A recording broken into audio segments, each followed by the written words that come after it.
What is going on, guys? DJ Hess here, CollectiveKicks.com. Wanted to bring you guys this Air Jordan video. This is definitely a special one to me because this is what really sparked my interest in sneakers and really got me into collecting, and that was basically to complete the Air Jordan collection. Let's go ahead and get into it. Every single Air Jordan 1 through 31. This video is going to be sponsored by Reshoevn8r. If you guys have not tried the sneaker cleaning product yet, guys, go check it out. The link is in the description, and if you use code HESSKICKS, it saves you 15% off of your order. All right, guys, we're going to start off with the Air Jordan 1. This was originally introduced in 1985, and the designer was not Tinker Hatfield, it was Peter Moore. And the original retail price of these was actually only $65. So the current 2017 market price is about $160 on a new pair of Air Jordan 1s. So rumor has it that the banned ones were not actually the ones that were banned from the NBA, it was the Air Ships, but that's kind of the theme of this colorway. It is also known as the bread colorway.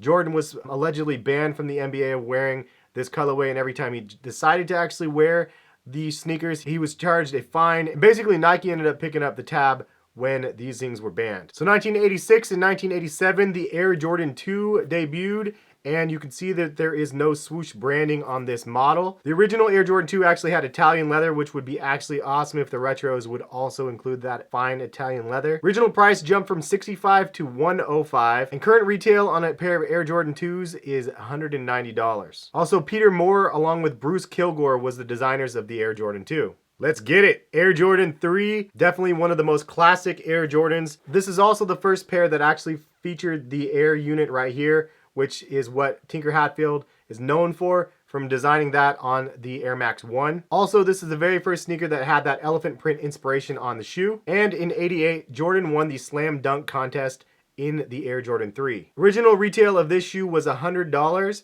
Current retail on a pair of Air Jordan 3s is $190. 1989, the Air Jordan 4 debuted, designed by Tinker Hatfield. It was the first model with overmolded mesh, as you can see along the sides and the tongue. The original retail price on these were $110, and current retail price on a pair of Air Jordan 4s is $190. This is definitely one of my favorite Air Jordan models along with the 3s. And speaking of favorites, we might as well keep it moving to the Air Jordan 5. Introduced in 1990 and designed by Tinker Hatfield once again. This is the very first pair of Air Jordans that actually featured the clear soles. Also, as you can see from the fighter pilot inspiration right here, it was designed after the Supermarine Spitfire MkVIII Fighter plane. Original retail on these were $125. Current retail on a pair of Air Jordan 5s is $190. I also was a huge fan of that side rubber ventilation on these Air Jordan 5s along with on the tongue. In 1991, the Air Jordan 6 debuted, designed once again Tinker Hatfield. As you can see on the back tab of the Air Jordan 6, there is a spoiler, which is kind of a nod to the design after a car. Also featured clear soles on the Air Jordan 6. And the retail on the Air Jordan 6 was also $125.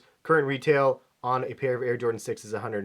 In 1992, there was the Dream Team, which Jordan was on, as you can see from his Olympic 7s. You'll notice on this model there is no 23, it's actually a number 9 for his Olympic number. And the Air Jordan 7 was actually inspired off of an Afropop poster. You guessed the designer, Tinker Hatfield once again. Original retail was $125, current retail in 2017 is $190. So 1993, we have the Air Jordan 8. In this sneaker, Jordan won his first three-peat. So I failed to mention in the previous two, but he won titles in the 6 and the 7. Three-peat happened in the 8. You can see it's the first Air Jordan that they had the straps on that went across the tongue. Also, this is the first model that did not have any Nike signs. It was the first one that used just Jordan branding. Original retail was $125. Current retail on a pair of Air Jordan 8s is $190. And Tinker Hatfield once again. So the Air Jordan 9 was a pair that Jordan did not really play in because he retired after his three-peat. The Air Jordan 9 represented Jordan brand going global. As you can see, there's different languages on the bottom of the sneaker, and the different languages is Swahili, Russian, German, and Italian, French, Spanish, and it says independence, freedom, sport, athletic, hope, intense, freedom, grace, force, and dedicated in different languages. And yes, I read that off a piece of paper. Retail was $125, and current retail on a pair of Air Jordan 9s is $190. Tinker Hatfield, once again, designed these. So 1994, there was the return with the Air Jordan 10, designed by Tinker Hatfield. So this is the first model of Air Jordan that Jordan himself did not approve of. So Jordan didn't actually like the toe cap that was designed on the sneaker,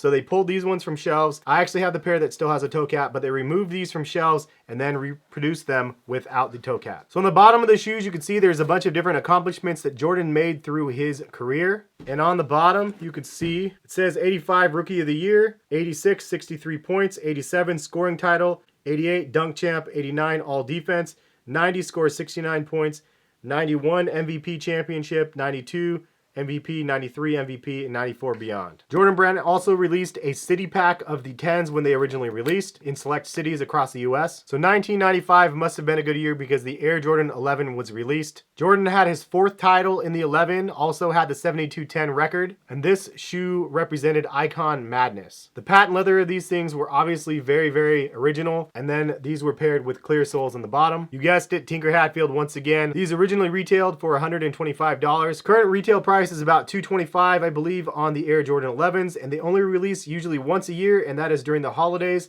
and it's usually in one select colorway. Definitely one of the best Air Jordan models to ever be created. So in 1996, the Air Jordan 12 debuted, and it was themed after a Japanese rising sun, as you can see from the design. This colorway is the one known as the flu game, which is the one where he had the flu and ripped it up. And I believe this is the very first Jordan that had no air in it. It actually had zoom in it instead. Original retail price jumped to $135, and current retail price on a pair of Air Jordan 12s is $190. Tinker Hatfield once again. So 1997, Air Jordan 13 debuted, designed after a Black Panther. You can see the panther-like paw shape on the bottom of the shoe. This one also featured a hologram on it, as you can see right back here. This colorway was featured in the movie He Got Game, featuring Denzel Washington. So 1997 was also the year that the Penny Foam Posit came out, one of my favorite shoes of all time. The original retail was $150 on these. Current retail in 2017 is $190. Guess who the designer was? So 1989 was a pretty sad year because Jordan ended up retiring. In the Air Jordan 14, not this colorway, a different one, was known as the Last Shot. So the Air Jordan 14 was designed after a Ferrari F355 F1. You can see the carbon fiber on it as well as some vents on the sneaker. You can see also they have an emblem, a Jordan emblem, sort of like a Ferrari. Tinker Hatfield did these ones as well. I was always a huge fan of this colorway in particular, and these actually got stolen from me in college. I still remember that, but I got this colorway back. 1999 was a pivotal year for Jordan Brand. They released the Air Jordan 15, as you can see right here. The inspiration came from an X-15 fighter plane, and the tongue sticking out was supposed to be a nod to Jordan, how he sticks out his tongue. So there was definitely a question of whether or not they would continue the Jordan line since Jordan was no longer wearing these sneakers. So Tinker actually designed this one, and this is the last one for a while that he designed. Original retail was $150, and 2017 retail is $190. 2001, we have the Air Jordan 16. Wilson Smith III was actually the designer of these, not Tinker Hatfield. It featured a very unique shroud on the sneakers, as you could see, that was removable. It was also kind of a hazard and came off when you played these. And fun fact, I actually wear tested these at Jordan headquarters when these were like in pre-production, and they taped over this area right here so we couldn't see what type of air unit they were working with in the shoe. But this was definitely a problem. They used magnets and Velcro, and ultimately that's what they used as a combination when they released them, but they still end up kind of slipping off your foot when you hooping them. They brought back the patent leather from the Air Jordan 11 and the clear soles. And the original retail of these were $160. Current retail of a pair of Air Jordan 16s is $250, and it's too high of a price point, I think. Otherwise, people would be scooping them up. So 2002 came the Air Jordan 17. This was also designed by Wilson Smith III. The retail price was crazy, though, at $200, but it came in a really, really fancy metal case. So the design is supposed to be inspired after an Austin Martin and also jazz music. Kind of an interesting combo. So they were $200 back then. They're $250 now in 2017. But they didn't come with the straps and they didn't come with the case. So 2003 brought the Air Jordan 18. Tate Kurbis was the designer. Retail price was $175. One notable part about the shoe, it's one suede upper piece and it's stitched together back here. So this is technically the last pair of sneakers that Jordan wore when he came back and played for the Wizards. It came also with a suede brush. It's a race car driving shoe sneaker inspired. You can see the back section where the rubber comes up and the carbon fiber. You can see that it says Jordan on the back side of the tongue and has some metal mesh. 2014, we have the Air Jordan 19. Tate came back and designed this model. It's actually designed after a black mamba, and it used a crazy concept called Tech Flex, as you can see right here.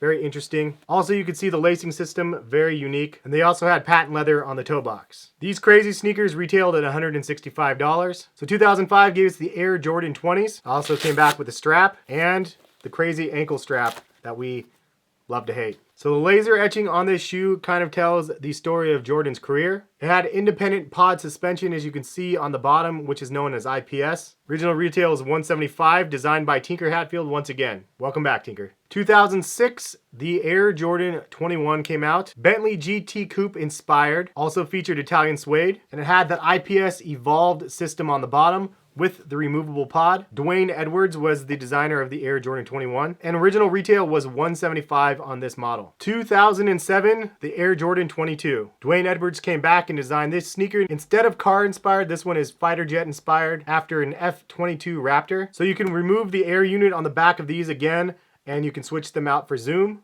And original retail on these were $175. 2008, we have the Air Jordan 23. Back again, Tinker Hatfield. This is one of the most labor-intensive designs ever created on a pair of Jordans. You can see the upper has those strands like DNA, had Jordan's fingerprint on the back of the tongue. Also, the sole looks like a fingerprint. So this one is the Air Jordan 23. There is no Air Jordan 24 technically, but we'll get into that in just a second. The retail on these were $185. Respectfully ending the era with the Air Jordan 23. This is not the Air Jordan 24. It's known as the Air Jordan 2009. This colorway was never released. This is actually my sample. This is a Mike Bibby exclusive colorway. So 2009 is the year that these came out, and the theme and the inspiration of the shoe was for fencing. It featured something called Articulated Propulsion Technology, APT, for this crazy looking sole. Jason Maiden was the designer of the 2009. Also has a hologram on it. Original retail of these were $190. So the Air Jordan 2010 came out, and you guessed it, 2010,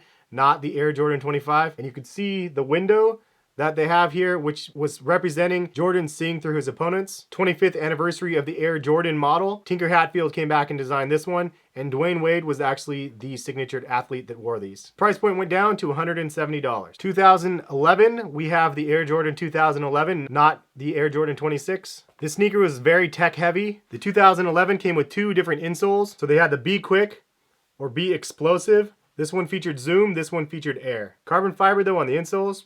Okay, I see you, Jordan Brand. This is also the very first that was available on Nike ID for a Jordan flagship model, and they were released with Italian leather. Tom Ludek was the designer along with Tinker Hatfield, and the original retail was $170. 2012 brought us the Air Jordan 2012, not the Air Jordan 27. This is the very first Jordan model to actually use flywire, as you can see.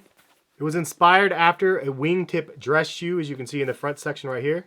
You have a flight carbon plate on the bottom. So these are fully customizable, and you can pull out the booty and the insole of the shoe. And as you can see, this one has a high top. This one is a low top version or the mid top. And then they had the Zoom and the Air insoles for the shoe. Original retail on these were $180. Tom Luchek and Tinker Hatfield designed these. The return of the branding. So 2013, they brought back the branding of the Air Jordan 28, which was dropped off from the Air Jordan 23 onward. I think this is the model that really changed things for Jordan Brand and brought them back into the performance game and let people know that Jordan Brand was not playing around with performance basketball sneakers. So up until this sneaker, it was the most tested Air Jordan to date. This is the SE version, but the regular version that you guys are used to seeing has the shroud that covered the upper. You have the flight plate on the bottom made from carbon fiber. You also have carbon fiber here and on the back section right here. Russell Westbrook was the superstar athlete that wore these sneakers right here. Jordan Brand wasn't playing around though. Retail price was $250 on the